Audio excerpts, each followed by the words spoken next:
Hello साथियों, नमस्कार। Education point पर आप सभी का स्वागत है। राजस्थान कर्मचारी चयन बोर्ड से बहुत बड़ी खबर निकल कर आ गई है।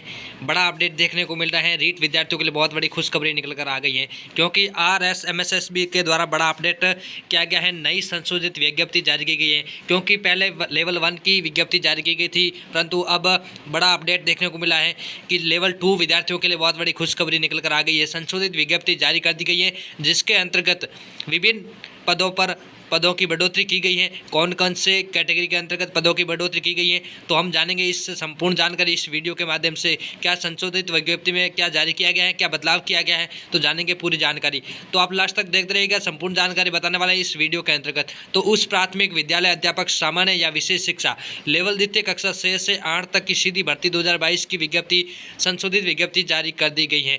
तो आपको बता देते हैं कि बोर्ड द्वारा उस प्राथमिक विद्यालय अध्यापक सामान्य या विशेष शिक्षा लेवल द्वितीय या कक्षा 6 से 8 तक की सीधी भर्ती 2022 हेतु विज्ञापन संख्या 13/2022 दिनांक 16 दिसंबर 2022 को जारी कर अभ्यर्थियों से लेवल द्वितीय के 27,000 पदों पर भर्ती हेतु ऑनलाइन आवेदन आमंत्रित किए गए थे। उक्त पदों पर बोर्ड द्वारा दिनांक 25 फरवरी 2023 से 1 मार्च 2023 तक परीक्षा आयोजित की गई थी और प्रारंभिक शिक्षा विभाग बीकानेर द्वारा उस प्राथमिक विद्यालय अध्यापक सामान्य या विशेष शिक्षा लेवल द्वितीय कक्षा 6 से 8 तक के पदों की संशोधित अर्थना बोर्ड को भिजवाई है। अब बोर्ड द्वारा विभाग से प्रेषित संशोधित श्रेणीवार वर्गीकरण के अनुसार भर्ती की कार्रवाई की जाएगी। अतः विभाग द्वारा प्रेषित संशोधित अर्थना के अनुसार पदों को श्रेणीवार वर्गीकरण संलग्न पृष्ठ 1 से 50 तक पुनः जारी किया जा रहा है। यानी कि संशोधित विज्ञप्ति जारी की गई है, जिसके अंतर्गत विभिन्न पदों के अंतर्गत बदलाव किया गया है। भूतपूर्व सैनिकों को मौका दिया गया है, जिसको आरक्षित रखा गया है। किन किन को आरक्षित रखा गया है, कितने पदों पर बढ़ोतरी की गई है, तो बात करते हैं। अनारक्षित UR के अंतर्गत महिलाओं के लिए 30 आरक्षित किया गया है और आर्थिक रूप से कमजोर वर्ग के अंतर्गत EWS यानी कि नॉन TSP एरिया के अंतर्गत EWS विद्यार्थियों के लिए और महिलाओं के लिए अलग अलग 30 आरक्षित किए गए हैं। भूतपूर्व सैनिकों के लिए भी अलग अलग पोस्टर जारी की गई है। अन्य पिछड़ा वर्ग के OBC के अंतर्गत महिलाओं को आरक्षित की अलग पद प्रदान किए गए हैं,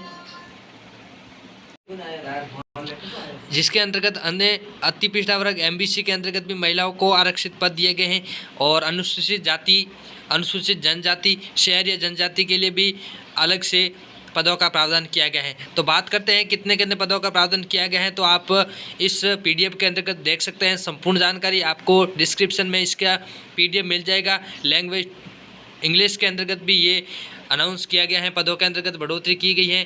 द्वितीय लेवल के अंतर्गत सामान्य अंग्रेजी शिक्षा के अंतर्गत पदों के अंतर्गत बढ़ोतरी। और बात करते हैं अगले सब्जेक्ट के अंतर्गत, हर एक सब्जेक्ट के अंतर्गत आपको पदों के अंतर्गत बदलाव किया गया है। लेवल 2 के अंतर्गत विज्ञप्ति जारी की गई है। संशोधित और विभिन्न कैटेगरी वाइज पदों को बढ़ावा दिया गया है और सैनिकों को आरक्षित पद प्रदान किए गए हैं। महिलाओं के लिए भी अन्य कैटेगरी के अनुसार आरक्षित पद प्रदान किए गए हैं। पदों के अंतर्गत बढ़ोतरी भी की गई है।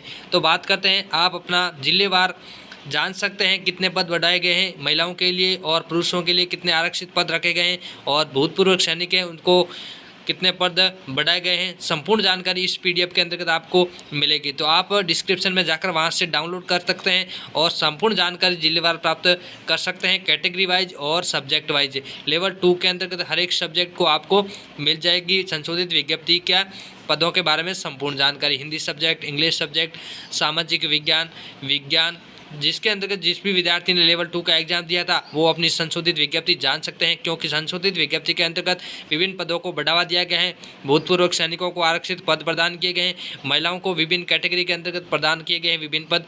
तो आज के लिए इतना ही। तब तक के लिए धन्यवाद। आप डिस्क्रिप्शन में वहाँ से PDF डाउनलोड कर सकते हैं, वहाँ से संपूर्ण जानकारी आसानी से पढ़ सकते हैं। तो आज के लिए इतना ही। तब तक के लिए धन्यवाद। जय हिंद।